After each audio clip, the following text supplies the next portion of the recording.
Gabriel para ele fazer a abertura dos trabalhos. Tá podendo falar aí, Gabi?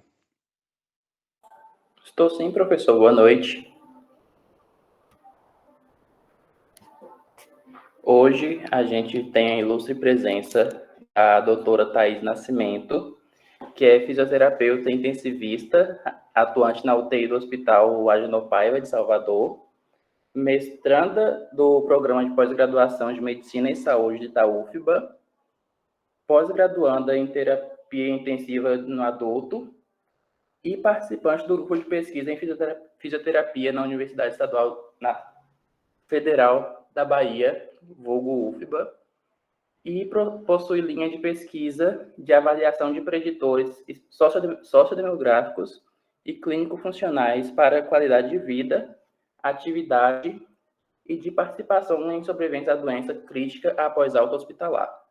Agradecemos pela presença dela e é isso.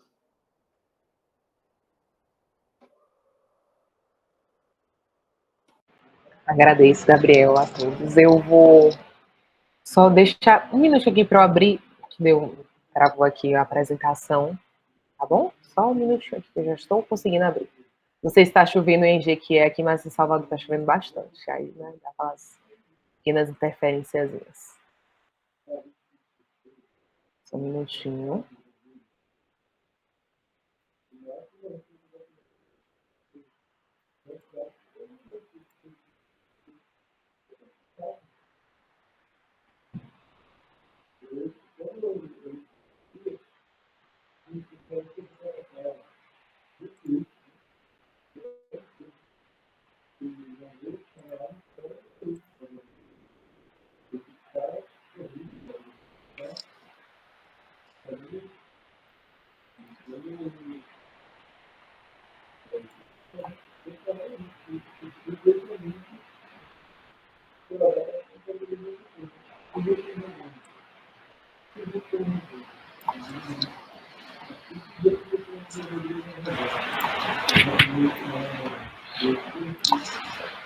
Pronto, acho que eu já consegui aqui, vou partilhar para vocês verem, tá? Vou me avisando se estou conseguindo visualizar.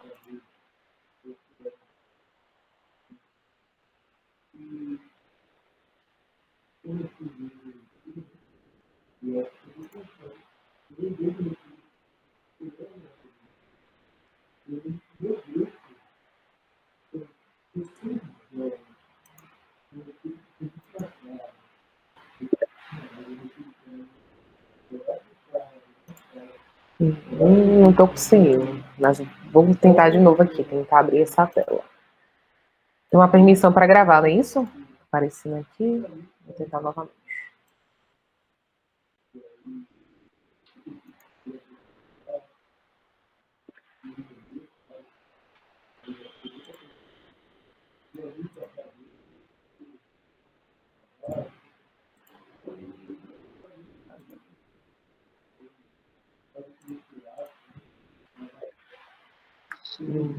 Tá partilhando, deixa eu ver o que aconteceu aqui, só um minuto.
apareceu e depois saiu, Thay.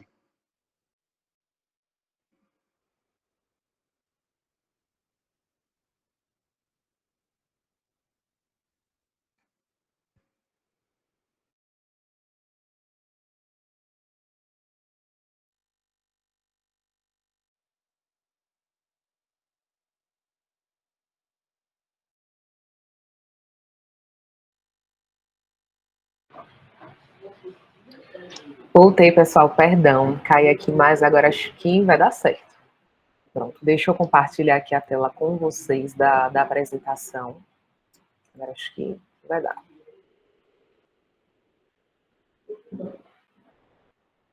Aí vocês me avisam se estão conseguindo ver direitinho. Tá sim. Ah, maravilha.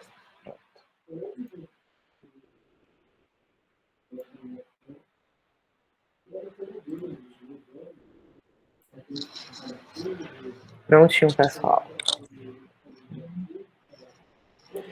Então, né, eu não consigo ver vocês, mas qualquer coisa vocês podem parar, vão sinalizando, tá bom? Eu soube através do professor que a maioria de vocês estão começando no segundo, terceiro semestre, começando o curso, né? Achei fantástico, porque eu também, logo cedo, tive contato com a pesquisa, e eu acredito que a pesquisa, quando a gente tem contato logo assim no começo da graduação, é um grande divisor de águas, né? A gente não consegue se desvincular. Eu tenho 7 anos na área, eu sempre busco, né, para aprimorar minha área, estar sempre perto da área do ensino, da pesquisa, porque realmente um profissional que vai se aproximando disso, ele tem um diferencial, principalmente para o paciente, né? Que o nosso fim último é a assistência ao paciente. Então, a estratégia de busca, eu vim aprender um pouquinho mais agora no mestrado, é uma coisa que eu já tive um pouco de contato na graduação. Outro tema bem legal para a gente já estar aprendendo desde cedo, porque é a base até para a gente fazer um estudo de campo, para fazer uma busca, eu quero aprender alguma coisa mais direcionada de uma intervenção na minha prática fisioterapêutica, né? Vocês vão ter as práticas em estágio, então é sempre bom, né? A gente ter um direcionamento para poder estar buscando as nossas intervenções, os nossos recursos, até mesmo as nossas avaliações. Né? A gente intervém, mas antes de intervir, a gente avalia para saber o que está tratando e diagnosticar. Então, aqui na estratégia de busca, né, que eu soube que vocês já tiveram uma aula com a professora Michele, e foi bem com ela que eu fui aprendendo. Então, eu trouxe um pouco aqui para a gente fazer aquela retrospectiva do que já foi ensinado por ela, né?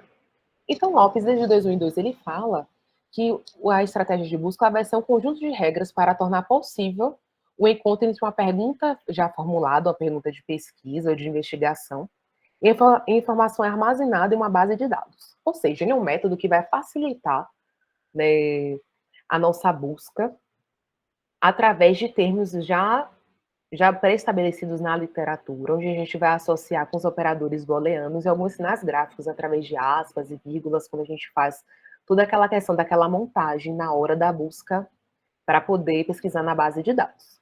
Então, uma estratégia que ela vai facilitar o nosso meio de condução de uma revisão, porque ela vai ser uma busca organizada, onde já vão ter termos já buscados na própria literatura, de termos já bem estabelecidos, como vocês já devem ter visto, né, que a gente utiliza o DEX, o MESH, para estar buscando esses termos, e a gente operacionaliza ela, colocando esses termos sempre acompanhados com operadores booleanos. Então, vocês vão, no grupo de pesquisa da gente, a gente está fazendo sobre revisão sistemática. O de vocês, o homem falou que é uma revisão de escopo, né? Eu fui ler um pouco sobre o que é uma revisão de escopo, achei bem interessante, que é uma repaginada, pelo que eu fui entendendo, de uma revisão integrativa, né? Antigamente se tinha uma revisão integrativa, então veio agora a revisão de escopo, também aparada pelo Guideline Prisma, onde vai ser o mapeamento daquela temática que você quer buscar. Então, assim, não se preocupa com essa questão analítica, com essa questão de ter uma intervenção, mas algo mais geral, né? Buscando mais o contexto daquela temática, a contextualização, o conceito. Isso é muito importante, porque às vezes, até para anteceder a própria revisão sistemática, é interessante fazer aquela varredura na literatura, aquilo que já está sendo feito na prática, aquilo que já tem sido publicado. Então, a revisão de escopo ela vai fazer essa conceituação geral e vai trazer de forma descritiva isso na sua revisão. Então, ela também precisa ser amparada por uma estratégia de busca, porque todo esse processo ele tem que ser sistematizado. O próprio Design Prisma ele vai trazer a estratégia de busca como um bom norteador para essa revisão de escopo. Tanto que é importante, né, que os autores eles façam uma etapa preliminar, dão uma lidinha do que seria essa temática, o que seria essa revisão de escopo, para quando já chegar na fase da estratégia propriamente dita, a pessoa já tem ideia daquilo que vai ser pesquisado, qual o tema que vai ser delimitado direitinho, qual o desenho de estudo que eu estou elegendo para poder estar fazendo a minha pesquisa. Então, assim, na revisão de escopo, se usa a estratégia PCC, ao contrário da revisão sistemática, que a gente usa a estratégia PICO, OPECO, a depender do desenho de estudo que a gente vai fazer a revisão. Então, como se trata de uma revisão de cunho mais descritivo e amplo, nós vamos ter 3 acrônimos, né? Que é a população, que é o P, o conceito e o contexto. Então, é importante, nesse período aí, já ir começando a sistematizar a sua busca, né? Já ir escrevendo a sua pergunta de investigação, identificando cada ponto desse, qual é a minha população, qual é o meu conceito, qual é o meu contexto, e organizando, gastando um pouquinho de tempo nessa pergunta de investigação, tirando dúvida com os professores. Aí vocês têm um excelente professor para isso, né? Professor Rodrigo, né? Muito bom nisso. Até hoje me ajuda muito nessa questão de formulação de pergunta de investigação. Então, assim, deixar bem redondinho, porque no momento que você for fazer estratégia PCC, fazer sua estratégia de busca, a pergunta de investigação ela tem que estar bem amarradinha. Então, e também, antes mesmo de eleger as bases de dados, eu tenho que ter consciência de qual é o meu tema e quais são as bases de dados que eu vou escolher. No caso da estratégia PCC, eu acredito que as bases de dados, a grande maioria vai servir.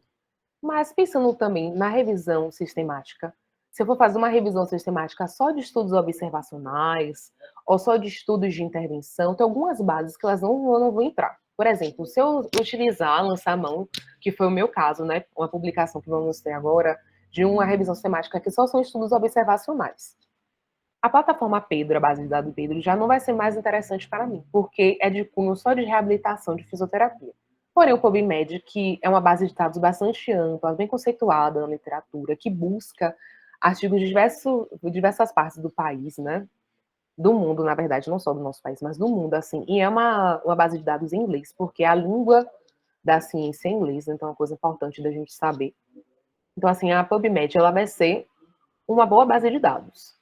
A BRM também, o Sinhal. Então, assim, a gente tem várias bases de dados que elas vão cooperar para a gente fazer a nossa estratégia de busca. E aqui eu trouxe algumas, né? eBase, que é base de dados de estudos médicos, às vezes o conceito e o contexto, né, da estratégia PCC seja algo mais voltado para cunho médico, ou se não, o Sinhal, que é muito importante, principalmente uma base de dados importantes para a área da fisioterapia, porque alguns temas lá fora, né, principalmente assim na parte da Europa, que faz um trabalho meio de reabilitação na área de terapia intensiva e nos hospitais, é a enfermagem, ao contrário daqui do Brasil. Claro que tem fisioterapeutas que também atuam, mas é muito forte, principalmente assim, né, nessa área de terapia intensiva, respiratória, mobilização precoce, a gente vê publicações com nursing, porque lá fora os enfermeiros eles utilizam bastante dessa prática da mobilização precoce, né? É algo dentro da profissão deles e também eles publicam muito.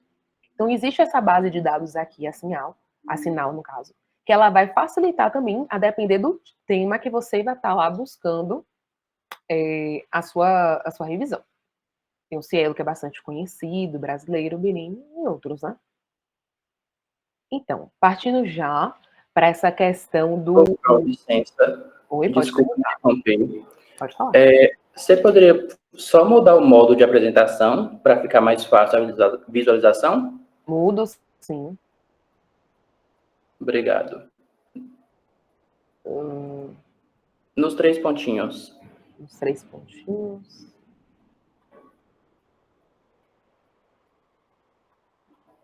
A tela? Usar modo apresentação.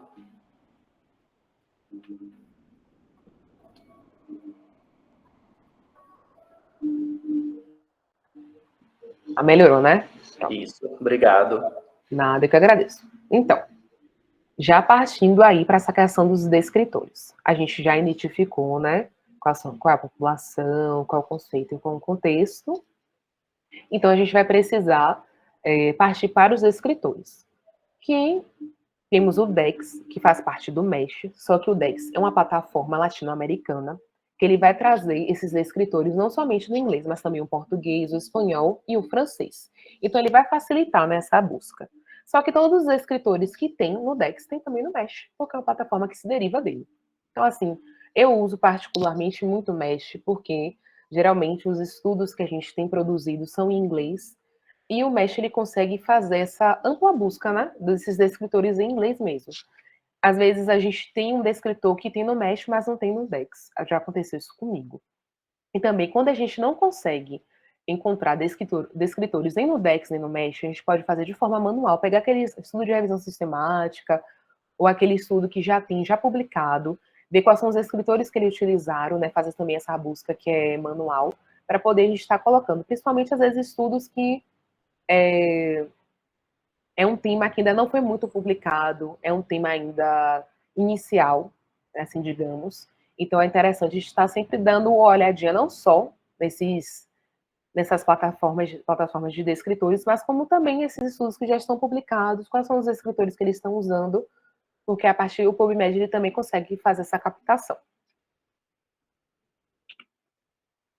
Então, além dos escritores, quando a gente vai fazer essa montagem da estratégia de busca, a gente vai lançar mão dos operadores booleanos, que eles vão ser esses operadores lógicos, tecnológicos, que vão facilitar a nossa pesquisa, a nossa busca para a nossa temática. Então, assim, quando eu quero adicionar um termo com o outro, eu vou somar usando o OR, que é o ou em português. Então, eu botei o termo A, o termo B, mas para facilitar, eu acredito que a grande maioria seja da área de saúde, de fisioterapia. Eu tenho aqui um público de pacientes neurológicos e eu quero também buscar esses pacientes que sejam neurológicos da área de terapia intensiva. Então, eu vou somar esses dois grupos. Então, os estudos eles vão começar a aparecer pacientes que são neurológicos da área de terapia intensiva. Não vão ser mais qualquer tipo de paciente neurológico. Ele vai fazer essa soma que sejam pacientes neurológicos desse ambiente de UTI. Mas agora eu quero fazer a interseção desse grupo que eu já somei, né, pacientes neurológicos da área de terapia intensiva, e o meu desfecho, que é força muscular respiratória. Então, agora, a base de dados, né, vai buscar, conforme pacientes neurológicos da área de terapia intensiva, com a interseção desse END e força muscular respiratória. Então, eu já vou pegar estudos, né, eu já começo a dar uma funilada que começa a delimitar quem vai ser essa população, quem vai ser esse desfecho, através desses operadores booleanos que vão me norteando como a estratégia de busca. O NOT é um operador booleano que ele vai excluir um termo ou não. Mas eu, particularmente, também dentro do grupo de pesquisa da gente, a gente não utiliza o NOT. Eu acredito que a professora Michelle também deve ter falado isso, porque ele acaba deixando a busca menos sensível. E logo no primeiro momento, a gente quer essa busca mais sensível possível, para que não fique nenhum artigo que seja interessante de fora. Tanto que a gente não limita tempo, né? A gente não usa filtro. Oi, alguém abriu o microfone? Quer fazer uma pergunta?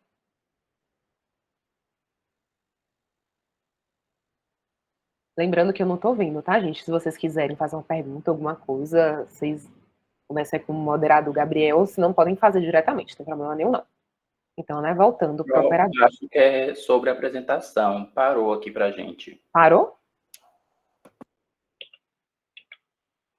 Nada? Não. Alguém fixou a própria tela como principal. Adriana. Tá. Porque aqui tá passando. Para mim tá passando normal. Para mim também tá passando normal, gente.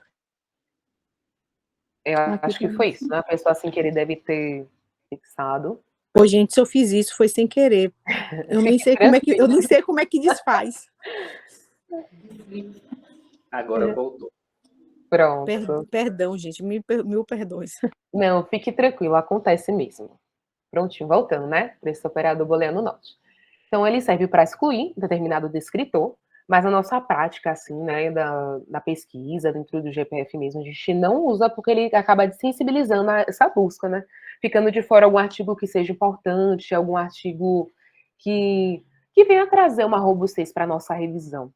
Então, a gente, nesse primeiro momento, como eu ia falando, quer a busca mais sensível possível, e a partir da nossa seleção mesmo, com outro pesquisador, a gente vai tirando aquele artigo que a gente julgue que não faça parte, né? Então, é basicamente isso. Então, Rô me mandou uma lista com algumas perguntas de investigação de vocês. Para dar uma facilitada, né, peço desculpa, eu acho que foi a pergunta do grupo 5 que eu fui lá e modifiquei um pouquinho, mas tentei pegar a essência, que é justamente quais instrumentos disponíveis para avaliação de força muscular em unidade de terapia intensiva em doentes críticos. Então, usando a estratégia PCC, a população é doente crítico, né, que são os mesmos doentes críticos. O conceito vão ser os instrumentos e a avaliação da força muscular. E o contexto é a unidade de terapia intensiva. Então, vocês podem ver que é algo amplo que não vai ter muito assim, não vai ter uma intervenção, não vai ter não vai ter algo assim, vou ter que investigar para ver como é que foi o comportamento daquela variável, né? Não vão ter análises estatísticas, é algo geral, que a minha análise vai ser descritiva conforme a minha estratégia que eu coloquei na minha base de dados. Então, vamos lá. Então, aqui eu trago o Mesh. A gente vai ter um momento prático, mas eu quis tirar uns prints da tela para a gente já ir olhando, familiarizando. Então, o Mesh, né, lá do PubMed, escrevi no Google mesmo, Mesh. Aí você aperta e você já pode colocar o seu descritor em inglês. Critical Illness, que é referente a doente crítico. E ele me deu esses entretermos, né, que seriam sinônimos. E é importante, pessoal, colocar. Você vê aqui que só inverte a ordem e coloca uma vírgula. Eu acho importante colocar. Porque, às vezes, quando a gente não coloca esse outro entretermo, é parecido, não vou colocar, se muda uma vírgula, isso faz diferença na busca. Deixa a busca menos sensível. E nesse primeiro momento, né, a gente quer um pouquinho mais sensível para estar abarcando tudo que é artigo mesmo. Então, logo depois eu fui lá traduzir a minha palavra-chave, coloquei no Mesh, como eu mostrei, e peguei todos os entretermos que apareceram, tanto para doente crítico, quanto para instrumento e força muscular, como também para unidade de terapia intensiva. Então, ficou mais ou menos assim, lembrando lá dos operadores booleanos. A cada acrônimo desse aqui, eu vou colocar o termo principal e o entretermo adicionando com OR, porque eu quero que esse termo se some com o outro. Pronto. Mesma coisa aqui dentro do conceito. Então, o meu conceito tem tanto instrumento quanto força muscular, eu também vou lançar a mão do OR. Pronto. E mesma coisa no contexto, né? Peguei o entretermo de Intensive Care Unit e fui lá, coloquei com OR nos outros entretermos. E para poder fazer interseção entre cada acrônimo desse, eu coloquei o IND. Fui lá no Advanced do PubMed. Pronto. Coloco aqui, vocês vão ver. Vai, coloca. O próprio PubMed, ele já tem lá, aperto na setinha, coloquei OR, porque eu quis colocar cada entretermo, né? Então, é uma soma de um termo com o outro. Posso adicionar história, vai ficar salvo. Então, cada um desses, ó, lá, adicionei história, vocês vão ver bastante artigo, né? Esse aqui chega a ter 3 milhões de artigos. Então, lá coloquei. E cada um desses, né, me deu um valor só com os entretermos deles que eles foram somados. A partir do momento que eu faço uma interseção com esses três, eu encontro esse resultado aqui de 4.463 artigos. Ah, Thais, é muito artigo, né? É verdade, a gente pode depois, né, mais à frente, achando que é muito artigo, dar uma limpada, ver quais são os entretermos, né, que podem estar, às vezes, destoando a minha pesquisa. Como eu coloquei dois entretermos, duas palavras-chave em uma só, que foi instrumento e força muscular, isso pode ter crescido também a busca. Então, nesse primeiro momento, a gente vai fazer ela com um pouquinho maior. E aqui, ó, quis destacar para vocês verem, mais uma vez, que vou colocar OR e quando vai fazer uma interseção de um bloco com outro, end. Isso aqui faz muita diferença. A gente tem que manter a quantidade de sinais gráficos que eles estão colocando, porque também faz bastante diferença. A quantidade de parênteses, colchetes, vírgulas, a gente mantém igualzinho como está lá no PubMed. Então, né? Aqui, quando você aperta no Advanced, você consegue chegar até a página, né? Uma página que, a depender do navegador, você consegue também traduzir, para pelo menos estar vendo ali o título em português. É a estratégia que você fez. Uma coisa bem legal do PubMed é que a gente pode fazer um login com nossa conta, ou vincular com a conta Google, e botar um alerta para estar avisando todas as vezes que eu vou lá e chego mais um artigo dentro dessa estratégia de busca, porque a ciência ela não para, a todo momento está tendo publicação. Então, até hoje mesmo, eu recebo alertas da última revisão, né, que o professor Rodrigo estava perguntando no começo. Toda hora eu recebo um alerta, porque a ciência realmente ela não para. Né? E aí que também a estratégia que foi montada com os sinais gráficos, os operadores booleanos, para manter o escopozinho, você pode mandar para o seu e-mail ou tá salvando na própria página do PubMed. E a gente chega em um ponto que é muito importante também, né? Eu já fui lá, já fiz. Vocês veem que é todo um caminho. Eu fui lá, fechei minha pergunta de investigação bonitinha, montei minha estratégia de busca, localizando quem é a minha população, que é o meu conceito, o meu contexto. Fiz a estratégia, escolhi minhas bases de dados, né? Eu utilizei a PubMed, que é uma base de dados que às vezes existe um mistério, né? Ah, é difícil. A gente vai manuseando, vai lá, como diz o professor Rodrigo, brincando, né? Erra aqui, acerta lá. Então, quando a gente consegue rodar no PubMed, as outras bases ficam até mais fáceis. E logo depois, quando eu já rodei minha estratégia de busca, já vi que a quantidade de artigos que eu tenho, eu passo para a fase de identificação e seleção de estudos, que é uma fase bem crucial, né? Que eu não faço sozinho. Um dos primeiros pontos é esse. Essa fase eu não tenho como fazer só, até porque nós somos limitados, o nosso olhar fica viciado, tem um monte de duplicatas. Então é sempre necessário ter a ajuda de pessoas para estarem fazendo, né? Que são pessoas que vão estar construindo essa revisão com você. Eu mesmo cito exemplo, né, as minhas estão aí na aula, tanto Cleia quanto Ludmilla, que a gente, no nosso último estudo, muitos estudos, né, que a gente teve que buscar, então a gente foi lá, foi que nem trabalho de formiguinha, separando, olhando o título, e eu sou uma pessoa que eu não sou lá muito tecnológica, né, a gente vai para a parte da prática, deixa eu, aqui, acho que aqui tira a tela inteira, assim, finalizar a apresentação, que agora eu quero praticar um pouquinho aqui com vocês. Vocês estão conseguindo ver a minha tela? Sim. Ótimo. Então, assim, como eu ia falando, eu não sou uma pessoa lá muito tecnológica. Fui aprendendo algumas coisas, assim, de tecnologia e tudo, muito com o professor Massoeto, professor Rodrigo, principalmente. E aí, com o grupo, né? O grupo um faz de um jeito, faz do outro, e a gente vai aprendendo. Então, a minha forma, né, eu acho que até ensinei as minhas dessa forma, assim, todas as vezes que eu pegava o título, além da gente botar lá para salvar no PubMed, eu também copiava aquele título e o link e botava no documento Word. Então, eu fazia essas duas formas. Então vamos lá, né? Aqui a aula. Eu vou pegar aqui só para a gente ter de exemplo esse primeiro passo a passo aqui. Então, como eu falei, pessoal, aqui o mesh, né? Onde a gente vai colocar a nossa palavrinha-chave.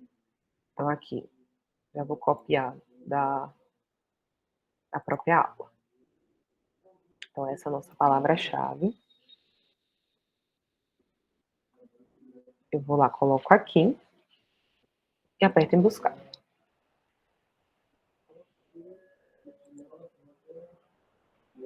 Então, vocês vão ver, né, como estava ali no print, ele realmente vai lá, coloca os entretermos.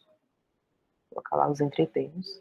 Que vão ser os entretermos que eu vou utilizar para fazer minha estratégia de busca. Então, eu copio esses entretermos, como eu fiz aqui, ó. Mais uma vez, vou mostrar aqui no slide. Eu vou lá, copio todos esses entretermos, até porque eu faço de forma manual, perdão, o passo a passo no PubMed. Então, aqui eu deixo uma página no Mesh e outra no PubMed. E aperta aqui Advanced e a gente já consegue montar a nossa estratégia de busca. Então, vou aqui, como eu falei com vocês, nessa setinha eu consigo ver o que é que eu quero, qual monitor booleano eu vou querer, o OR, que eu vou colocar ainda os outros entretermos, para vocês terem uma basezinha aqui. Vou lá, de novo. Coloco aqui. E aí, a partir disso, o próprio site ele vai colocando à disposição desses sinais gráficos a quantidade de parênteses, até mesmo colchete. Então, aqui, como eu já tinha feito antes, ó, esse aqui foram os entretermos utilizados.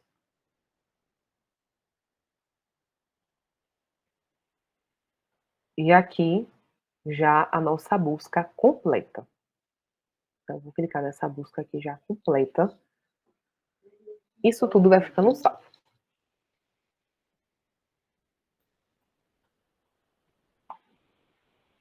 Vou traduzir aqui.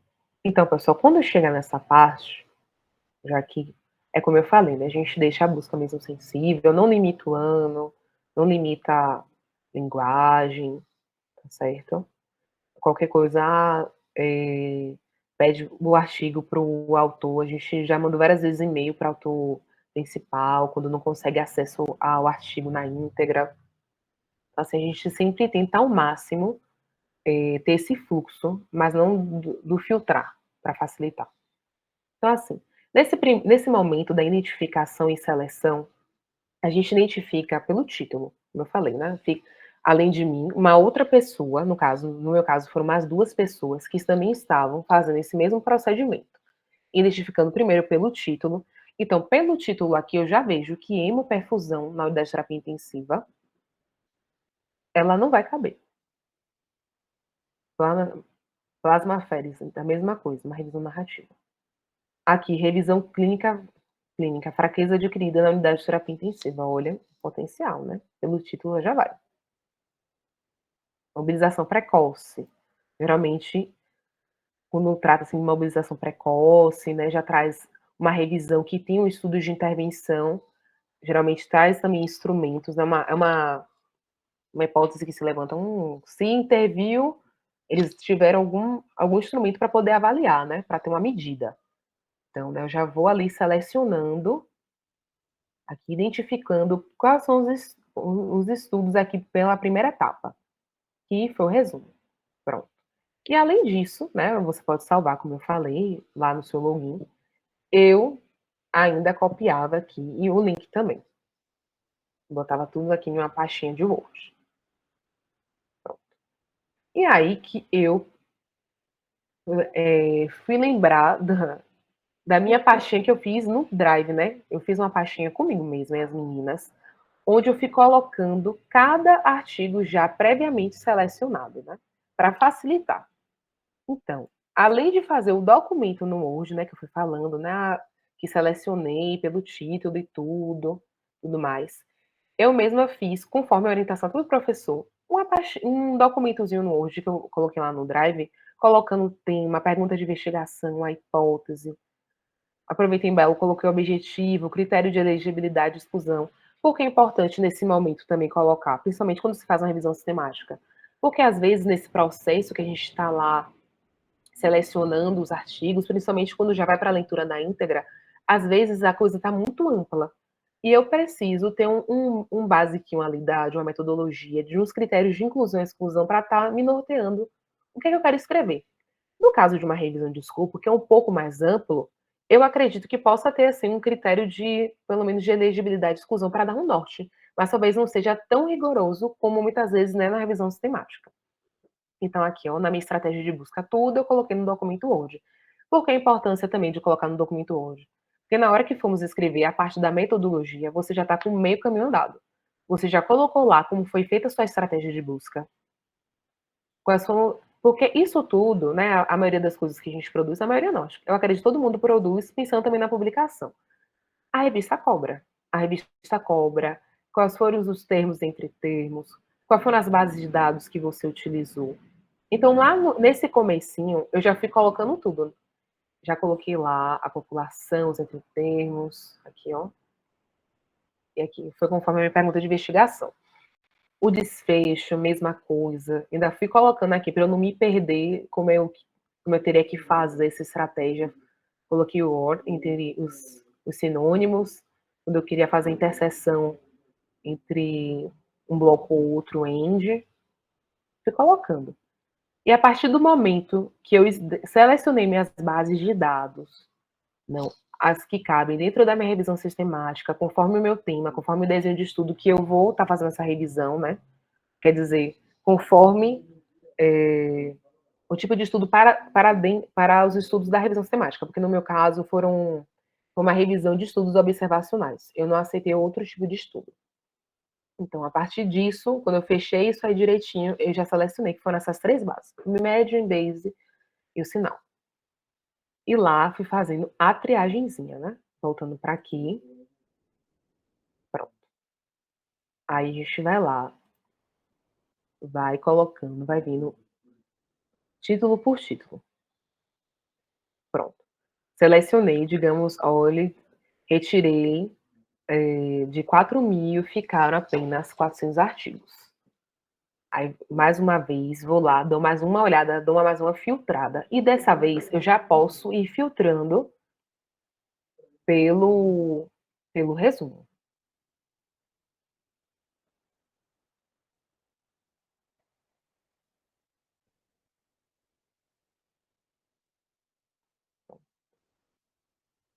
Então, aqui.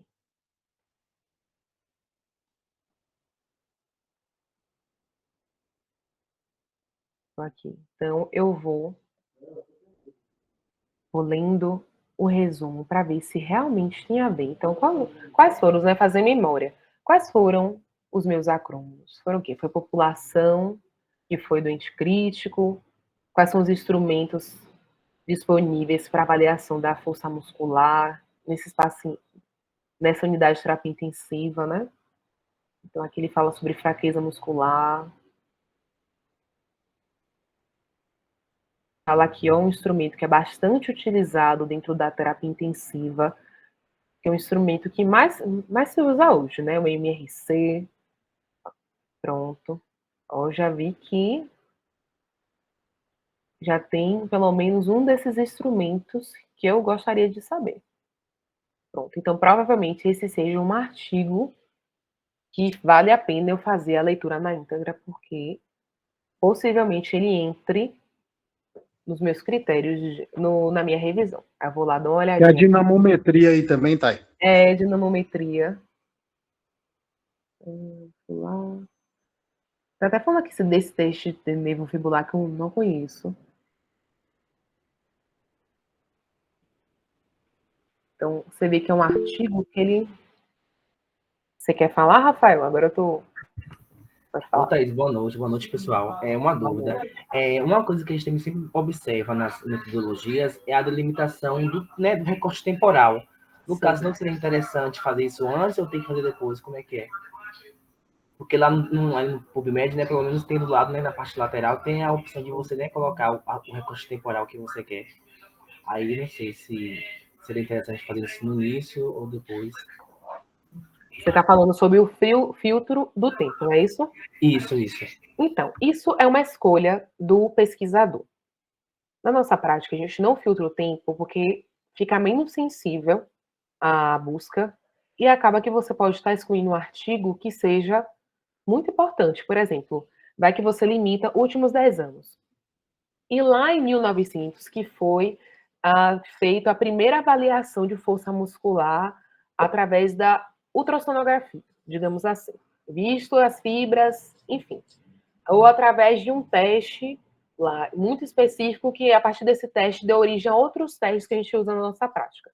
Então, por se tratar de uma revisão, minha revisão, ela tenta, principalmente a revisão de escopo, né, que vai ser algo abrangente, que vai contextualizar o tema, fica de fora uma informação importante, um teste que foi lá o percussor, que deu origem aos outros testes, né? Ao longo do tempo foram melhorando e dando origem para outros. Então, quando eu filtro o tempo, esse aqui foi um exemplo, tá, pessoal? Não que exista isso aí mesmo.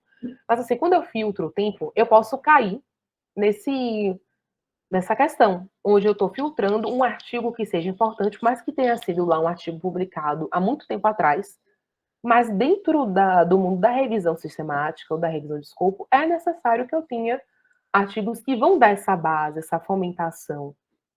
Eu não sei se me fiz entender, Rafael. É por isso que, na maioria das vezes, a gente não filtra o tempo. Coloca lá mesmo. Entendi sim, obrigado, tá? Nada. Mesma coisa a linguagem. Às vezes alguém da Polônia publicou sobre um instrumento na população que eles usaram, estão usando mesmo os instrumentos daqui, lá nesse público que é polonês, e eles estão validando a escala MRC para o público deles. Então, a gente também fica de fora de estar colocando um estudo em uma população diferente, com aspectos demográficos diferentes, porque a gente foi lá e limitou a linguagem. Porque nem sempre os autores eles publicam em inglês. Mas o PubMed, com uma base de dados ampla, né, tem algumas pessoas que falam que o PubMed é um repositório de base de dados. Ele consegue trazer artigos em diversos tipos de linguagem. Então, por isso que a gente não filtra nem o tempo nem a linguagem. Então, aqui. Então, né, eu vi que esse artigo traz alguns medidores de força muscular, que é o meu objeto de interesse. Eu vou aqui para poder ver se tem esse artigo na íntegra. Ó, coisa boa, tem na íntegra. Pronto. Ó, maravilha. Nem sempre isso acontece, pessoal. A gente usa uns caminhos meio assim para conseguir artigo, além de pedir para o autor, que às vezes o autor demora para escolher. E vocês podem ver que eu posso gerar um PDF. Aqui, gera um PDF. Pronto, maravilha. E esse PDF eu vou salvar. Eu fiz aí, né, trazendo para a minha realidade aqui, né? E aí que eu fiz uma pasta onde eu salvei todos os artigos que eu ia ler na íntegra. Tanto que eu botei o nome das meninas aqui, ó. Então, com saudades meninas, da época que vocês estavam lendo artigo na íntegra, em inglês, traduzindo. E aí, né, nessas pastinhas, eu fui colocando, eu vou abrir um desses, o nome do autor, o ano que a gente ia ler na íntegra. Pronto, esses artigos. E depois eu ia limpando a pasta. Aquele artigo não fazia parte, não estava dentro do escopo para minha revisão, aí eu retirava. Gente, esse momento, digamos assim, de 5S para a seleção e identificação de estudos é crucial. Primeiro, porque ele vai ser um norteador na hora que eu for escrever a minha metodologia, tanto para um projeto ou principalmente para um artigo. Como eu falei, né? Nós vamos ser cobrados pela revista. É certo. E quando não mandam, às vezes, quando você não manda o seu estudo com esse passo a passo, a revista nem te dá moral. Ela nem passa para outra etapa. Ela tá vendo que sua metodologia foi muito pobre, você fez uma revisão, que eles não sabem se você sistematizou, que busca foi essa. Tá certo, você falou que fez uma busca, mas não mostrou como você fez a combinação dos monitores booleanos. E aí a revista nem te dá ousadia. Agora, quando você manda um artigo todo bonitinho, com a metodologia toda bem descritinha, aí você faz um quadro bonito, coloca lá que você usou tais escritores, que foi do Mesh, que combinou os monitores booleanos, aí coloca lá sua estratégia de busca. E eu coloquei aqui, ó, como vocês podem ver. Aqui, ó, botei até a época, o período que eu fiz a minha primeira estratégia, né? Que ao longo do tempo a gente vai melhorando, vai afunilando, isso é normal. Pronto, fui e coloquei aqui do PubMed, do Embase. Ainda fui colocando e explicando por que quantos artigos foram excluídos, por que foram selecionados, quantas duplicatas foram removidas. Aqui, ó.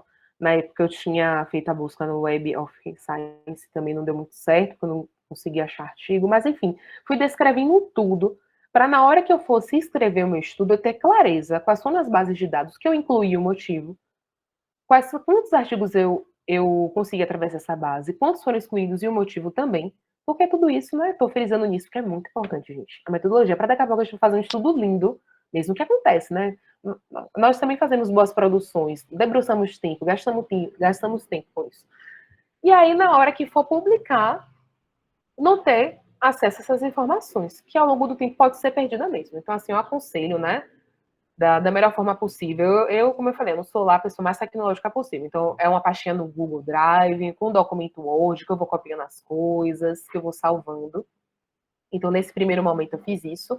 Quando eu fui lá, triei por seleção, por título, resumo. E quando foi para a íntegra, fiz essas pastinhas.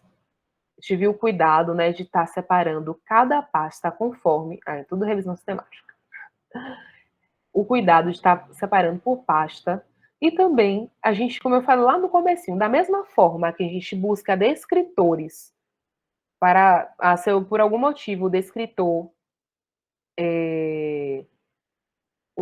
não está sendo, não consegui buscar, né, que eu vou lá naqueles estudos que já são publicados, busco esses descritores para estar montando a minha estratégia, eu também vou nesse mesmo artigo e começo a buscar estudos que talvez a minha estratégia de busca não foi capaz de buscar, mas eles são estudos que também servem para que eu componha a minha revisão.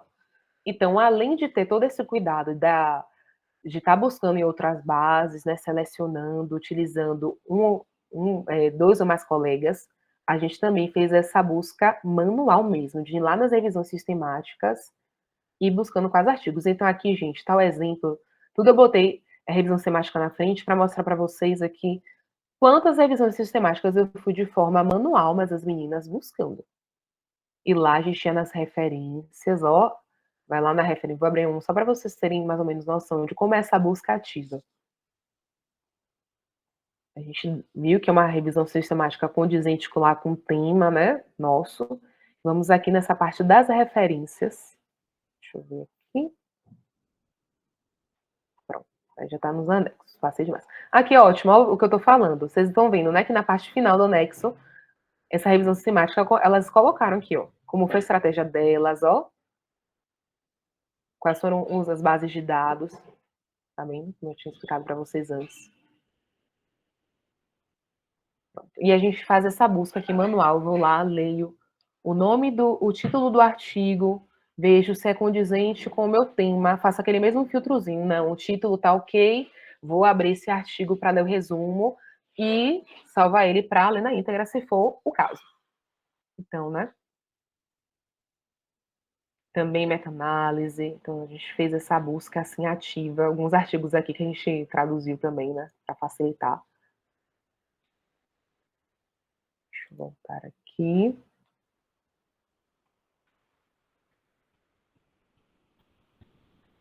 E, por final, por que eu faço todo esse passo a passo também? Porque depois a gente vai ter que fazer um banco de dados onde eu vou pegar cada estudo que já foi selecionado para a minha revisão sistemática e vou tabular esses dados para poder entender o que a literatura está trazendo daquilo que eu estou querendo buscar, daquilo que eu estou querendo contextualizar e escrever. Então, por exemplo, né, o meu estudo que foi para saber os fatores de risco em sobreviventes à doença crítica e o meu desfecho, qualidade de vida e atividade de vida diária. Então, vou lá, pego todas as informações iniciais, né, do artigo, que é importante também, porque eu vou descrever isso na minha tabela descritiva. Mas também eu vou aqui, ó, população, sexo feminino, masculino, quantos tiveram, quem é esse público de sobreviventes, quais foram os diagnósticos que eles têm, se usaram drogas vasoativas ou outras drogas. Inclusive, saudades, viu? Muito tempo investido, perdido não, investido da gente tabulando esses dados. Investido. Então, gente, com todo carinho, cuidado, né? Chega a estar aqui vermelhinho. E sabe o que é interessante? Que ainda a gente fazendo a leitura na íntegra, quando a gente vai tabular os dados, a gente vai percebendo que esse artigo, quando vai lendo de forma mais minuciosa, às vezes esse artigo não condiz. E vai ser um artigo que foi excluído. Às vezes a gente chegou a tabular bastante coisa, mas teve que excluir. Então, aqui, né? Então, a gente tem todo esse cuidado desse passo a passo, porque tudo isso depois, né? De novo, mais uma vez, eu falando, frisando isso, vai ser transformado em anexos, em metodologia, em resultados para o meu estudo científico. Então, às vezes, a gente já está exausto, né? Cansado, porque tabulou muita coisa. Ixi, deixa o negócio aqui. Vou dar uma olhada. Porque tabulou muita coisa, porque teve que fazer muitas estratégias de buscas em outras bases de dados. Mas quando a gente vai fazendo isso, sempre salvando um arquivo, tendo essa organização, fazendo uma pastinha, sempre consultando com um colega, conversando, no final das contas, depois que você descansou, que você pega um dia, que você vê todas aquelas pastas organizadas, aquele documento que você já foi escrevendo ao longo do tempo, aí você olha assim, pronto, agora eu vou montar a minha tabela de base de dados. Chega a dar uma respirada funda e fala, ai, obrigado, pai, porque tive essa organização inicial que foi crucial para minhas próximas etapas. Então, aqui, ó, bastante coisinha que a gente tabula. E deixa eu retornar aqui para a aula aqui.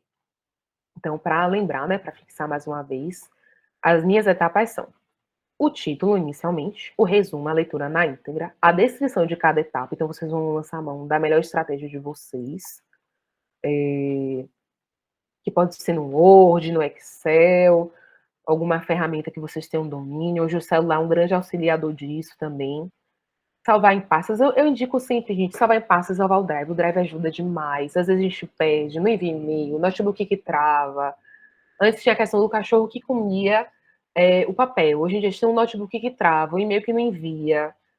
Então, assim, é importante ter essas coisas salvando no Drive. Eu sempre fazia cópia, ainda no Drive, em outra pasta, que não tivesse acesso só eu mesma, porque às vezes a pessoa não é por maldade, tá lá tabulando, vai lá, apaga, isso acontece. A gente fica desesperado, chora, né? Mas enfim, aí depois aprende. Quando for fazer esse momento também, a leitura na íntegra, dá uma lida nisso. E para depois, né, a outra etapa, a confecção desse formulário de base de dados, que o Guideline Prisma também disponibiliza alguns formatos, alguns conceitos para a gente pegar a essência e montar o nosso próprio base de dados. Então, aqui, né, finalizando esse momento, eu gostaria, né, de uma reflexão, que é justo que muito custa o que muito vale, né? Uma santa da Igreja Católica, uma santa doutora, não de doutorado, mas de um doutorado de uma vida de maturidade humana. E eu fiquei muito reflexiva, porque é basicamente o que o Rodrigo sempre falou pra gente, né? 5 anos no GPF, ele sempre fala, ele fala assim, proteja um tempo, priorize, organize direitinho.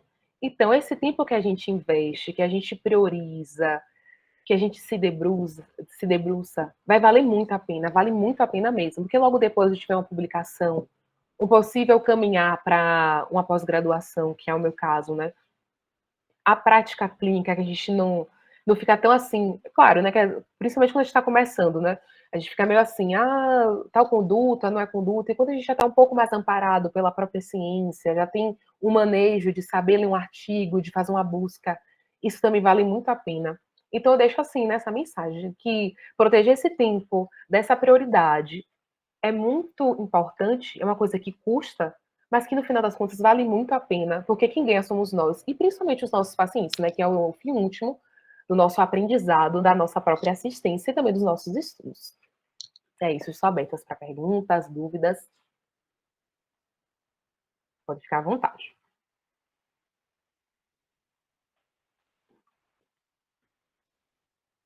Queria agradecer mais uma vez. Excelente aula, Thay, né? Parabéns aí por toda a sua caminhada, né? Eu estava olhando aí as suas pastinhas, estava lembrando de toda essa trajetória, né? Thaís, igual muitos de vocês aí, quando eu conheci ela, já faz um tempinho, né? Foi em 2019, ela estava com interesse de ingressar no mestrado, né? E a gente foi aprendendo juntos, né? Foi compartilhando conhecimentos, né? E é muito bom ver Thaís com eloquência dessa, né? Uma aula assim sensacional. Eu acho que dá uma clareza para muitos que estão iniciando aí também. Então, parabéns mesmo, Thay. Eu queria ouvir um pouquinho vocês. Quem gostaria de comentar, tirar dúvidas, acrescentar? Deixa eu ver. Oi de novo, Thaís. Ô, Thaís, essa questão de, tipo assim, por exemplo, você se reúne com outras pessoas para montar essa revisão, né, para fazer esse passo inicial, né, que a gente sabe que é muito trabalhoso, né? A gente sabe que essa parte de seleção de estudos é muito trabalhoso. Como é que faz essa questão, tipo assim, que o pessoal comenta, né, de duplo cego, triplo cego, tipo assim, que você faz uma busca e isso afastado de outras pessoas que estão envolvidas na revisão, para verificar se de fato ali teve a mesma quantidade de artigos encontrados. Como é que funciona essa conversa entre as pessoas da revisão?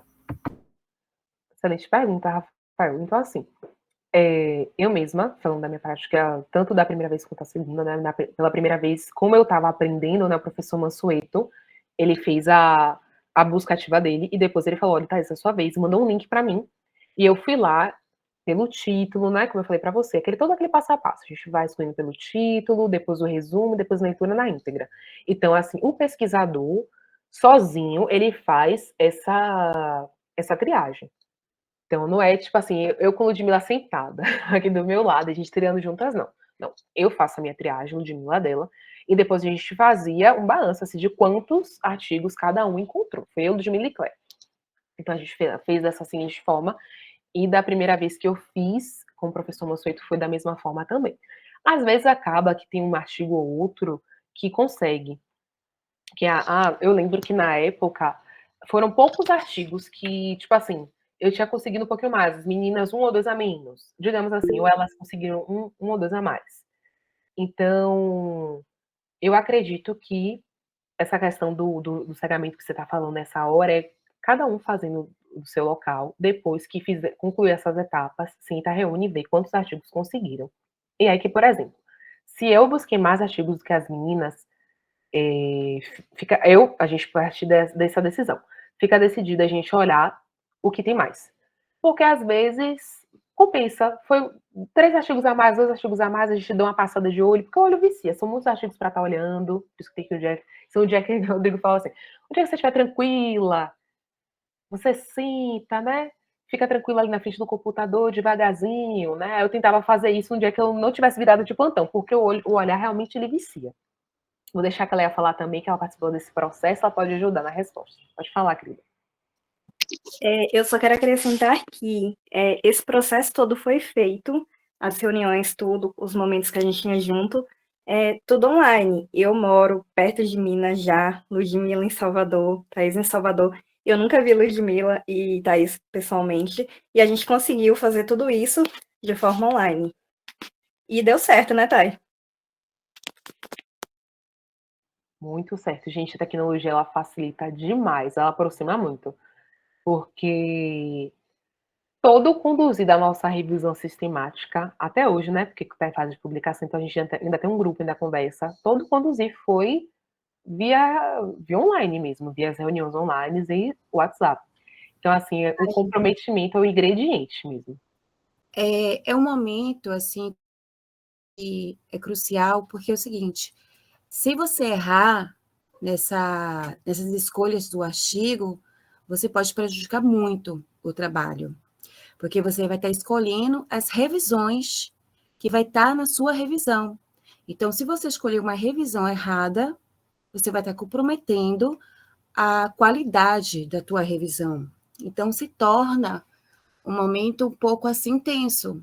Então, você não pode estar cansado, porque assim, vai cansar, porque você vai ter um N de artigos muito grande. No meu caso, eu tive que verificar umas 3 vezes mais de 700. Então, quanto mais você tiver essa repetição, você tem que ter uma dedicação muito grande, uma confiança muito grande. A gente fala assim, dá risada, saudade, você vê Thaís falando nessa oralidade dela, nessa tranquilidade maravilhosa dela, porque ela é uma pessoa tranquila, maravilhosa, mas por trás dos bastidores não é assim uma coisa fácil. Isso é até legal vocês saberem, porque quando vocês se sentirem inseguros, quando vocês se sentirem cansados e falarem assim, eu vou parar, não. Isso é uma coisa que todo mundo passa e que todo mundo enfrenta.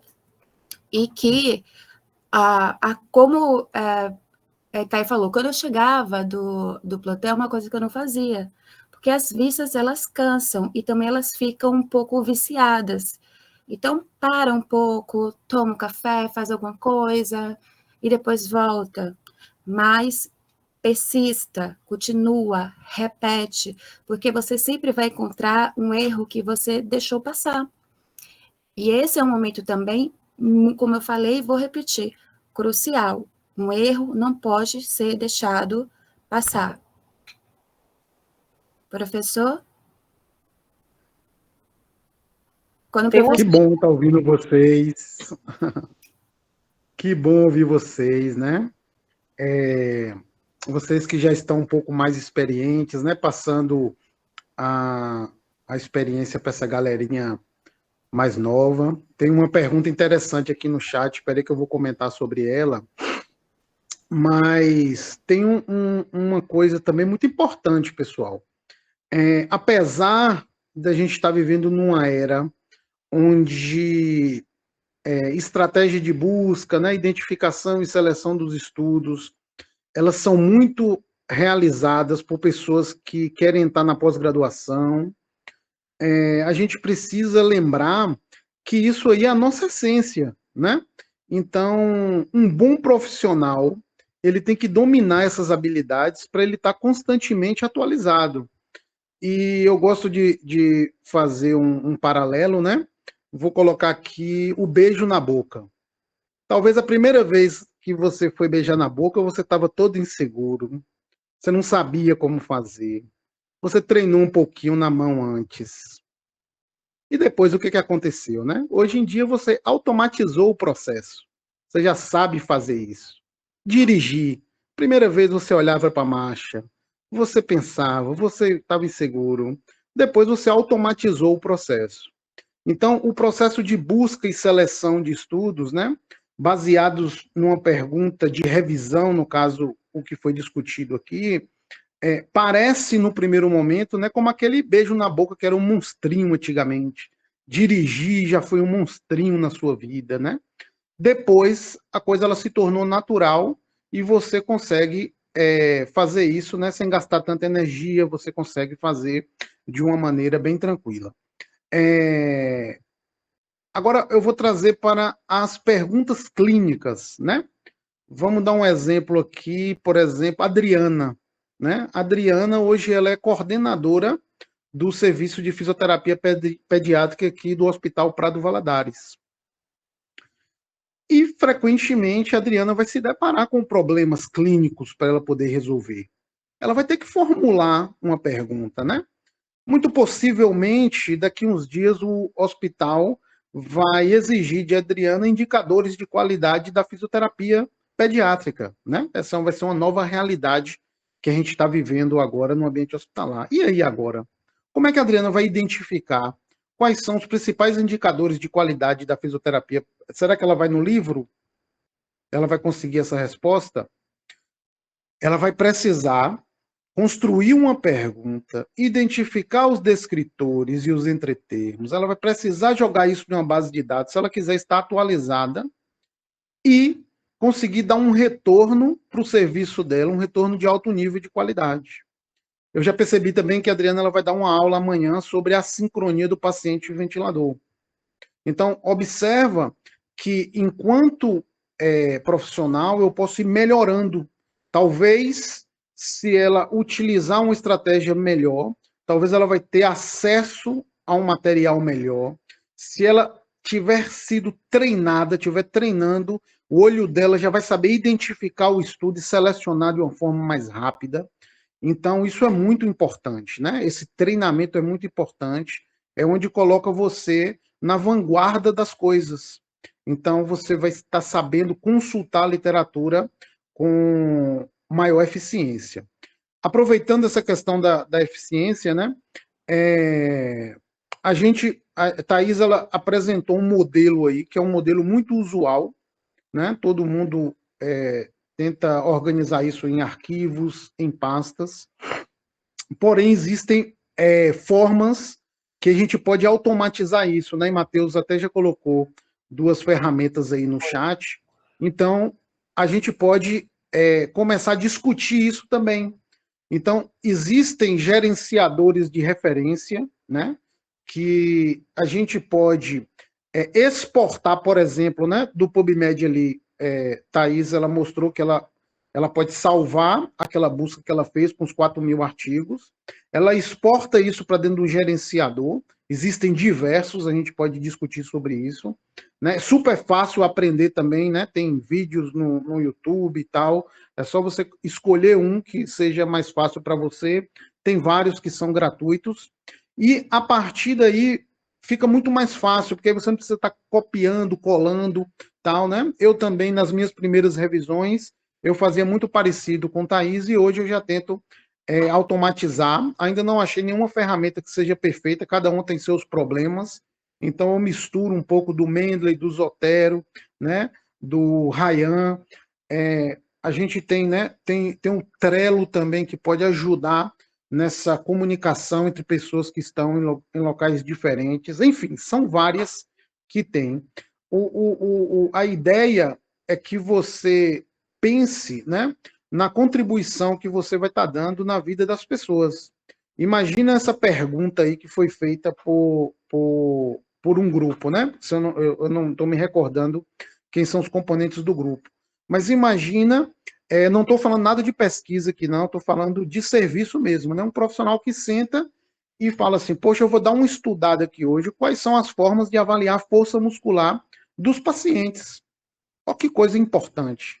Vai ser um profissional que ele vai conseguir fazer um levantamento, né, de diversas estratégias, coisas que são de baixo custo, talvez tenha um problema na avaliação, tem coisa que é muito cara, tem instrumento que é muito caro para ser utilizado, talvez o serviço não comporte, mas ele vai chegar numa ideia baseada, né, numa ampla busca que ele fez ali. Então, essa ideia, esse levantamento de instrumentos vai ser muito importante, vai beneficiar o serviço. Esse profissional, com certeza, ele vai ser diferenciado, né, dentro do serviço onde ele está. Vai ser um profissional que aumenta a sua probabilidade de você ser mais reconhecido, de você ser mais acessado, das pessoas lhe encaminharem pacientes, de você aumentar a sua remuneração. Você vai ser um profissional com a probabilidade maior de resolver problemas. Então, isso é muito importante. Só para contar uma historinha aqui, a gente vem trabalhando já há algum tempo, né, nesses aspectos de identificação, né, de fatores de risco em pacientes críticos, para saber como é que ele vai ficar depois da alta hospitalar. Por exemplo, isso me ajuda muito, né? Quem teve no curso na segunda e terça, né, eu mostrei um caso que a gente começou a acompanhar em dezembro do ano passado, e essa avaliação, a escolha do paciente, né, saber o que fazer com o paciente, saber exigir um pouco mais do paciente, fez com que o paciente hoje, por exemplo, ele já está andando sozinho. Então, até ontem eu mostrei para o pessoal ele andando no andador, e hoje ele conseguiu andar sozinho e o familiar me mostrou. Fora isso, a estratégia que eu estou utilizando para tratar esse paciente é de telereabilitação. Como é que eu aprendi sobre telereabilitação? Porque eu sou um curioso e o tempo todo eu estou revisando a literatura e vendo quais são as melhores formas de tratar as pessoas. Então, não é porque um paciente está longe de mim, esse paciente, por exemplo, ele mora na cidade perto aqui de Jequié, hoje eu consigo oferecer um serviço para ele, mesmo à distância, com qualidade, dando resultado. Então, isso é muito interessante. Então, eu gosto de trazer a questão da prática clínica, né? Porque todos nós, em essência, vamos ser fisioterapeutas, você vai atuar com pessoas, só que agora você está tendo mais habilidades de buscar informação, de identificar uma melhor informação e poder implementar isso na prática clínica. Aqueles que querem se aventurar na ciência, essa habilidade vai ser fundamental, né? Para você melhorar suas publicações, né? Fazer sua pós-graduação, melhorar o seu currículo e, consequentemente, melhorar sua remuneração e suas oportunidades de trabalho. Então, você, além da assistência, você pode trabalhar na docência, isso é muito importante dentro da área da saúde, isso melhora a sua remuneração. Dentro da docência, uma vez que você tem pós-graduação, você progride na carreira, na assistência também você vai progredir na carreira, você vai ter uma melhor remuneração, né? Você possivelmente vai ocupar cargos de gestão, cargos de coordenação, porque você é uma pessoa que sabe consultar literatura, você vai ser uma pessoa que sabe escrever protocolos, né? Então, é esse raciocínio. Ele, à primeira vista, ele é trabalhoso, porque nós estamos numa geração ainda que a consulta básica é em cima de livro, em cima de slide, de uma aula de um professor, de um curso. Porém, a informação, como o Thaís perfeitamente falou, ela está transitando muito rápido. As coisas ocorrem muito rapidamente. Então, existem pessoas inovando no Canadá, na Dinamarca, na Venezuela, na Rússia. Então, a gente precisa ter esse olhar, tá bom? Alguém mais gostaria de fazer alguma contribuição? Eu queria talvez ouvir alguém mais novinho aí, do segundo, terceiro semestre. Quem está podendo falar para ver se está pegando esse raciocínio? Gisele, você está podendo falar? A Cleia quer falar. Pode falar, Flor.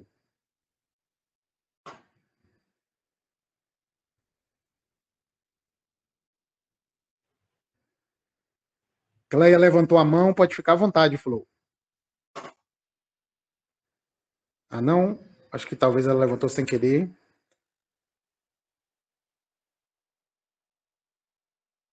Mas alguém gostaria de dar uma contribuição? Ah, a professora Xênia está aqui. Professora Xênia, está podendo falar? Oi, professor Rodrigo, boa noite. Estou sim. Tudo bem? Tudo na paz. Você Queria poderia deixar uma agradecer. mensagem para essa galerinha que está começando no mundo da ciência, no mundo Sim, da investigação? sim, com certeza. Eu estou aqui, assisti a aula toda de Thaís, queria parabenizá-la, foi excelente. Inclusive, mandei o link para os alunos do GPF também, tanto do grupo 3 quanto do grupo 4, né, que são os grupos que eu coordeno, então as pessoas conseguiram entrar mas que bom. Mais uma aula super importante, né, de onde tudo parte realmente dessa organização, primeiro, a vontade de fazer, a vontade de se dedicar e de se organizar para que a coisa realmente aconteça. Então, é foco mesmo, é pensar no resultado, que o resultado vai chegar, mas só tem resultado quem faz, né? Então, a gente precisa fazer, tem os passos, e tem o passo a passo, então, Thaís trouxe de uma forma ótima aqui, bem didática. Eu peguei várias dicas, inclusive, anotei algumas coisas, e queria parabenizar o grupo aí pela iniciativa, falar para os alunos que realmente, é como o professor Rodrigo falou, né? Tudo parece muito difícil no início, mas, de fato, depois vai ficando cada vez melhor. Eu, particularmente, quando eu comecei a me dedicar mais para a parte de pesquisa, falando um pouco de mim, eu tenho 15 anos de formada e eu fui aquela profissional que atuei por muito tempo, só atuação mesmo. E aí depois começou a surgir essa vontade pela pesquisa.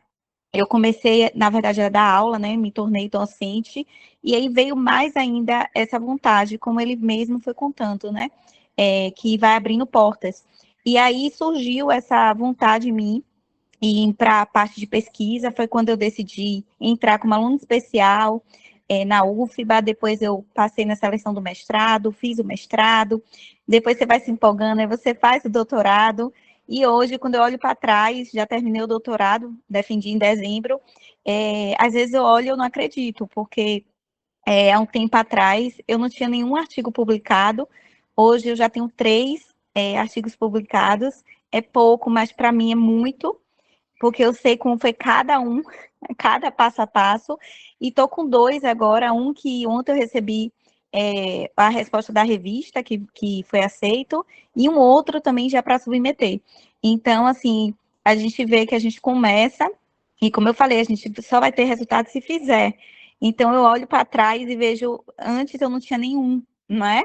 E a gente vai vendo, assim, o quanto a gente consegue progredir no GPF. Nós estamos começando 2 revisões sistemáticas, então, assim, com fé em Deus, a gente vai também publicar, e aí vai crescendo, né, de 5 para 7. Então, não é um número, gente. Na verdade, é essa experiência que a gente vai trazendo, né? Esse respaldo para a nossa carreira, para a nossa profissão, para os nossos pacientes, trazendo uma prática baseada em evidência. E eu, ainda que sou da área de dermatofuncional, é algo que é muito cobrado, né? Que é algo muito ainda, é muita coisa a se esclarecer. Então, assim, eu acho que isso tudo despertou em mim muito essa vontade pela pesquisa. Eu sou muito grata ao professor Rodrigo, ao professor Mansueto, ao grupo de pesquisa em fisioterapia, que realmente, assim, para mim foi virada de chave em vários aspectos em relação à ciência e à pesquisa. Obrigada, professor, pela oportunidade. Isso são falas, né? Muito importantes. Vocês estão vendo aí, né, Thaís, né? Já preparada para a docência, né? Então, uma professora pronta já.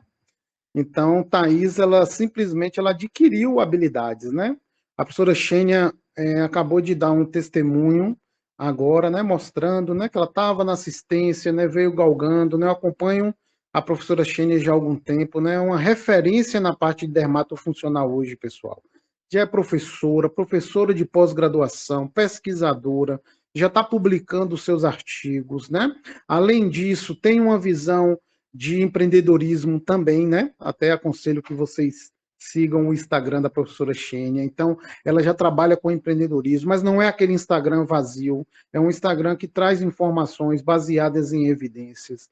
Então, muitas vezes, a gente está dentro de uma área, né? Uma área que é muito concorrida, né? A área da saúde hoje em dia ela está muito concorrida, a fisioterapia, né? O mercado de trabalho ele vem se tornando muito difícil, porém a população cada vez mais está necessitando dos nossos serviços. Porém, que serviço é esse que você está a fim de prestar, né? É um serviço de excelência? Para você prestar algo de excelência, para a professora Xênia prestar um atendimento de excelência na área dela, ela precisa estar antenada em quais são as tecnologias, ela precisa estar antenada naquilo que traz resolutividade, né? Ela precisa saber o que está sendo feito lá fora. E como é que ela vai acessar isso? Ela vai ficar esperando isso chegar no livro? Ela vai ficar esperando que tenha um curso naquela área? Não. As pessoas têm que ser proativas. Quem tem que estar dando o curso é você. Quem tem que estar na crista da onda é você. Quem tem que estar com habilidades, né, com a capacidade de buscar informação, né, é você. Então, é muito bom a gente refletir sobre isso, né? Então, eu vejo que algumas pessoas, às vezes, olham só do ponto de vista, né, da pesquisa. Ah, mas fazer pesquisa é trabalhoso, mas fazer... Não é isso, você está aprendendo habilidades e competências para você ser um profissional melhor e cuidar melhor das pessoas. Tem mais alguém que gostaria de dar uma palavrinha? Não sei se Grace Kelly está podendo falar. É uma querida também que está no GPF agora com a gente lá no grupo da UFBA. Não sei se ela está podendo falar, não sei se está podendo dar uma palavrinha. Está podendo, Grace?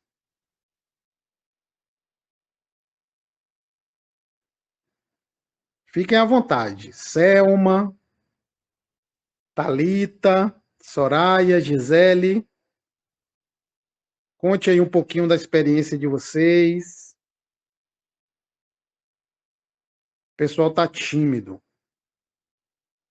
Então, eu vou agradecer a Thaís mais uma vez, agradecer a toda a turma do grupo de pesquisa de fisioterapia lá da UFBA, né?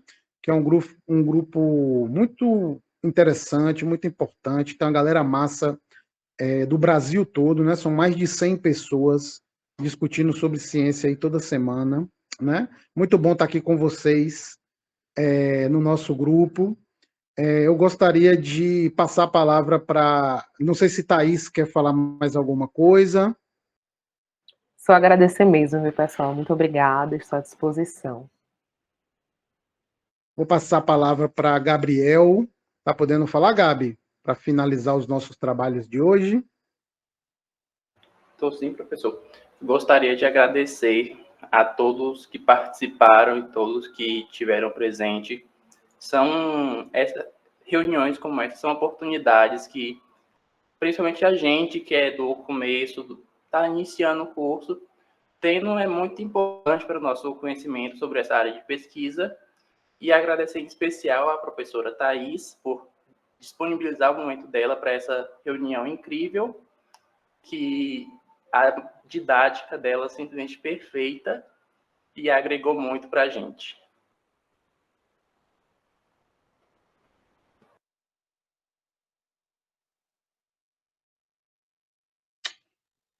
Beijão, pessoal. Boa noite. Fiquem com Deus. Boa noite, pessoal. Gratidão Obrigada. por tudo. Tchau, tchau.